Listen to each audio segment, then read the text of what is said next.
BZ ગ્રુપના કૌભાંડ બાદ રાજ્યમાં વધુ એક કૌભાંડ મહેસાણામાંથી સામે આવ્યું। નાવ સ્ટાર્ટની પોન્જી સ્કીમમાં અનેક લોકો સાથે ઠગાઈનો કિસ્સો સામે આવ્યો। નિરંજન શ્રીમાળી નાવ સ્ટાર્ટ નામે સ્કીમ ચલાવતા હતા। તેની ઓફિસ પાલનપુરમાં આવેલી છે। આ સ્કીમમાં રોજના 1% લેખે રોકડ ઉપર વળતરની લાલચ આપી ઠગાઈ આચરવામાં આવી। ચેઇન સિસ્ટમથી લોકોને જોડવાના નામે છેતરપિંડી કરાઈ। ઠગાઈનો ભોગ બનનાર વિરમ ઠાકોર નાવ સ્ટાર્ટ સામે ગંભીર આક્ષેપો કર્યા।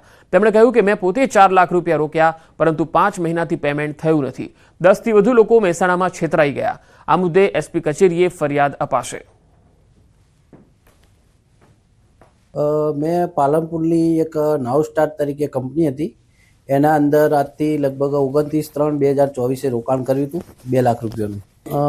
એનું રોકાણ પહેલાં 2 લાખ રૂપિયા કર્યું, વખત દરરોજ પેમેન્ટ આવતું હતું। એના પછી મેં બીજા 2 લાખ રૂપિયાનું રોકાણ કર્યું। ટોટલ મારું 4 લાખ રૂપિયાનું રોકાણ છે અને છેલ્લા 5 મહિનાથી કોઈ પેમેન્ટ આવતું નથી ને વારંવાર વાયદા બતાવ્યા જાય છે।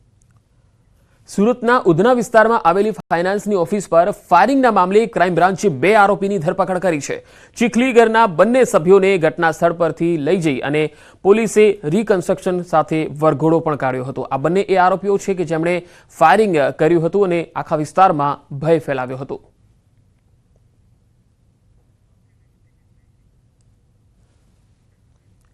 મેંદરડા તાલુકા પંચાયતના પતિ સામે ફરિયાદ।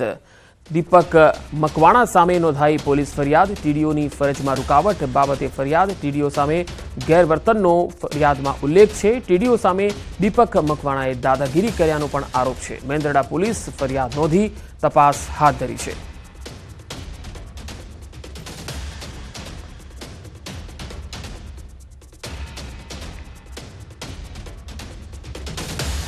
જૂનાગઢ મહંતના વારસદારના મામલામાં હજુ અંત નથી આવ્યો, ત્યારે પ્રયાગથી સાધુઓના જૂના અખાડાની કમિટી આજે જૂનાગઢ આવી શકે છે।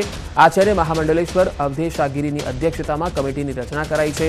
મહત્વનું છે કે ભવનાથ મહંત હરિગીરીએ કાયમી મહંત પદ માટે કરોડો રૂપિયા આપ્યા હોવાનો દાવો કરાયો। મહેશ ગીરીએ હરિગીરી સામે ગંભીર પ્રકારના આક્ષેપો કર્યા, ત્યારે કમિટી દ્વારા આ મુદ્દે યોગ્ય તપાસ કરી 8 દિવસોમાં રિપોર્ટ સોંપી શકે છે। કમિટી તપાસ કરીને 8 દિવસમાં રિપોર્ટ સોંપશે અને પ્રયાગથી જૂના અખાડાની કમિટી જૂનાગઢ આવી રહી છે। મહંતના વારસદારનો જે મામલો છે એ પ્રયાગ સુધી પહોંચ્યો છે।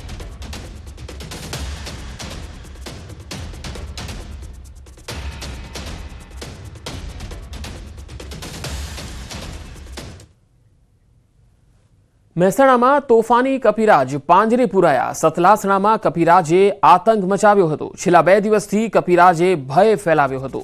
કપિરાજ પાંજરે પુરાતા લોકોને રાહતનો શ્વાસ થયો છે, કારણ કે ઘણા સમયથી આ કપિરાજનો અહીંયા આતંક હતો। 2 દિવસથી કપિરાજ ઘણા લોકોને બચકા પણ ભર્યા હતા। હવે તે પાંજરે પુરાયા છે, ત્યારે લોકોને હવે રાહત થઈ ગઈ છે।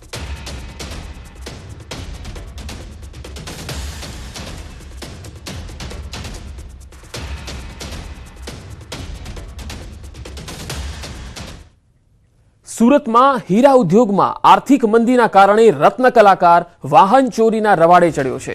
સુરત ક્રાઇમ બ્રાન્ચે એક રત્ન કલાકાર વિજય જીવરાજ સોરઠિયાની ધરપકડ કરી। આરોપી રત્ન કલાકારની દિવાળી ટાણે હીરા ઉદ્યોગમાં મંદી છવાઈ જતા નોકરી છૂટી ગઈ, જેથી કામની શોધમાં ભટકતા વિજયે બાઇક ચોરી કરી હતી।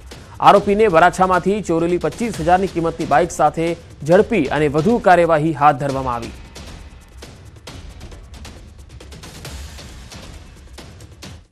નવસારીમાં 11 કરોડથી વધુના પાણી પુરવઠા કૌભાંડ મામલે સુરત સીઆઈડી ક્રાઇમે વધુ એક આરોપીની ધરપકડ કરી છે। બિલીમોરા પાણી પુરવઠા વિભાગમાં ફરજ બજાવતા નાયબ ઇજનેર નિરંજન બંસલને પોલીસે ઝડપી લીધા। અગાઉ પાણી પુરવઠા વિભાગના 12 અધિકારી કર્મચારીની ધરપકડ થઈ ચૂકી છે। 90થી વધુ ગામોમાં કાગળ ઉપર કામો બતાવી આચર્યું હતું કૌભાંડ। વર્ષ 2023-24 અંતર્ગત રિજુવિનેશન ટ્રાયબલ કાર્યક્રમમાં રૂપિયા 12.44 કરોડનો ભ્રષ્ટાચાર થયો હતો।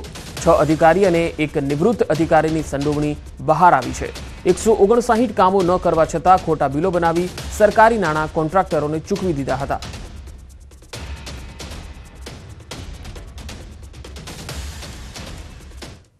મોરબીમાં રેન્જ આઈજી, જિલ્લા એસપી અને ધારાસભ્યોની ઉપસ્થિતિમાં લોક દરબાર યોજાયો. વ્યાજખોરોના ત્રાસથી અને કોઈપણ પ્રકારની રજૂઆત મામલે લોકોને બોલાવવામાં આવ્યા. લોક દરબારમાં અનેક લોકોએ પોતપોતાની અલગ અલગ સમસ્યાઓ અંગે રજૂઆત કરી. ધારાસભ્ય કાંતિભાઈ અમૃતિયાએ પણ પોલીસ સાથે મળી તમામ સમસ્યાના નિકાલની ખાતરી આપી. પોલીસે અરજદાર કે ફરિયાદીને પૂરતો સાથ સહકાર આપવાની ખાતરી આપી છે. સાથે સાથે મોરબીમાં ટ્રાફિકના પ્રશ્ન અંગે પણ રજૂઆત કરવામાં આવી. તેના માટે પોલીસ આગામી સમયમાં એક્શન પ્લાન તૈયાર કરશે, સમસ્યાનો ઉકેલ લાવવા પ્રયત્ન કરશે.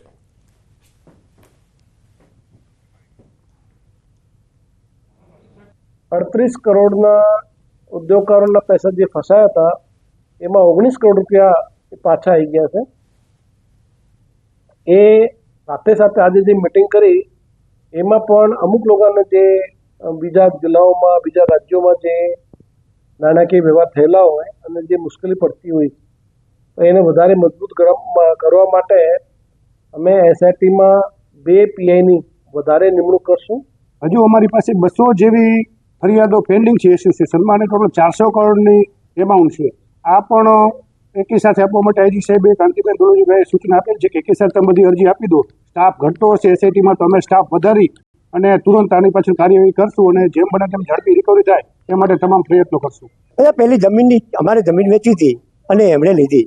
બીજા 4-5 માણસો દ્વારા લખા કરાવી નાખ્યું.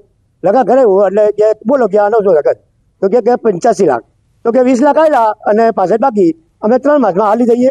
3 માસમાં હાલી દઈએ તો અત્યારે 4 વર્ષ ઉપર થઈ ગયું છે તો આપતા નહીં કે. વલસાડમાં સિરિયલ કિલરની તપાસમાં મોટો ખુલાસો થયો છે. મોતીવાડામાં રેપ વિથ મર્ડર કેસમાં જે તપાસ ચાલી રહી છે તેમાં એક ખુલાસો આવ્યો છે સામે. આરોપીની પૂછપરછમાં હત્યાનો ખુલાસો થયો છે. 8 જૂને ડભોઈમાં એક યુવકની આરોપીએ હત્યા કરી હતી. વિકલાંગ ડબ્બામાં બેઠેલા અલ્પદ્રષ્ટિ યુવકની હત્યા કરી હતી. આરોપીએ યુવકની લૂંટના ઈરાદે હત્યા કરી હોવાનું તપાસમાં ખુલ્યું છે. ટ્રેનના વિકલાંગ ડબ્બામાં સાથે મુસાફરી કરનાર અલ્પદ્રષ્ટિ ધરાવતા યુવકને વચ્ચે રેલવે સ્ટેશન પર ઉતારી અને લૂંટના ઈરાદે હત્યા કરી દીધી હતી. અત્યાર સુધીમાં આરોપીએ 25 દિવસમાં કરેલી 5 રેપ વિથ મર્ડરના ગુનાનો ખુલાસો થયો હતો. જૂનમાં ડભોઈમાં કરેલી વધુ એક હત્યાની આરોપીએ કબૂલાત કરી અને અત્યાર સુધીમાં 6 હત્યાનો ભેદ ઉકેલાયો છે. આરોપીએ પોલીસ રિમાન્ડ હેઠળ આ તમામ વાતો કહી છે. હજુ પણ આગામી સમયમાં આરોપીએ કરેલા અન્ય ગંભીર ગુનાઓના ભેદ પણ ઉકેલાય તેવી શક્યતા છે. વલસાડમાં એક હત્યાનો કેસ ઉકેલતા અન્ય 6 હત્યાના મામલા પણ ઉકેલાયા છે. સિરિયલ કિલરની તપાસમાં મોટો ખુલાસો થયો છે કે તેણે એક અલ્પદ્રષ્ટિ યુવકની હત્યા કરી હતી.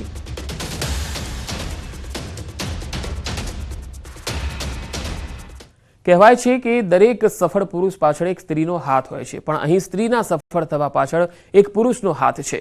અત્યારના સમયમાં સ્ત્રી દરેક ક્ષેત્રમાં પોતાનું આગવું સ્થાન બનાવી રહી છે. તેનું ઉત્તમ ઉદાહરણ વલસાડથી સામે આવ્યું. વલસાડ જેવા એક નાનકડા શહેરની એક ગૃહિણીએ ફક્ત ગુજરાતનું જ નહીં દેશનું નામ પણ રોશન કર્યું. વલસાડના કૃષ્ણા કદમે રશિયામાં યોજાયેલી વર્લ્ડ પાવર લિફ્ટિંગ ચેમ્પિયનશિપમાં કુલ 5 મેડલો મેળવ્યા. એટલું જ નહીં, આ વર્લ્ડ ચેમ્પિયનશિપમાં વર્લ્ડ રેકોર્ડ કરી દુનિયાભરમાં દેશનું નામ રોશન કર્યું. 2 ગોલ્ડ મેડલ સ્ક્વોટ્સ સ્પર્ધા અને ડેડલિફ્ટમાં 3 સિલ્વર મેડલ જીત્યા અને પાવર લિફ્ટિંગમાં રશિયામાં 60 કિલોગ્રામ વજનમાં 145 કિલો અને 150 કિલોના વજન ઉચકી 2 નવા વર્લ્ડ રેકોર્ડ પણ બનાવ્યા. જોકે તેમની આ સફળતા પાછળ તેમના પતિનો પણ સમાન સાથ સહકાર અને યોગદાન રહ્યું છે. કૃષ્ણાબેનના પતિ મહેરજાદ પટેલ પોતે પણ પાવર લિફ્ટિંગ કરતા હતા. તેઓ કૃષ્ણાબેનના કોચ પણ છે. લગ્ન બાદ મહેરજાદ પટેલે પત્નીમાં પાવર લિફ્ટિંગ માટેનો ઉત્સાહ અને ક્ષમતા જોઈ અને તેમણે તેમની પત્નીને આગળ વધારવાનો નિશ્ચય કર્યો. પાવર લિફ્ટિંગનું પ્રશિક્ષણ આપવાની શરૂઆત કરી. છેલ્લા 4 વર્ષથી તેઓ સતત મહેનત કરતા હતા અને આખરે તેમની મહેનત રંગ લાવી. हम लोग का ये प्रिपरेशन पूरे साल चलता है. एवरी डे हम लोग का वर्कआउट 2 से 5 रहता है. हम लोग ने अपना वर्कआउट कभी मिस नहीं किया है. डाइट उसका फॉलो, सिंपल डाइट जो मैंने उसको डिज़ाइन करके दिया है वो स्ट्रिक्टली वो फॉलो करती है एवरी सिंगल डे. उसमें कोई फेस्टिवल बीच में नहीं आता है, उसमें कोई एक्सक्यूज़ बीच में नहीं आता है, उसमें कोई भी फैमिली फंक्शन बीच में नहीं आता है, नथिंग. हमारी दूसरी वर्ल्ड चैम्पियनशिप है.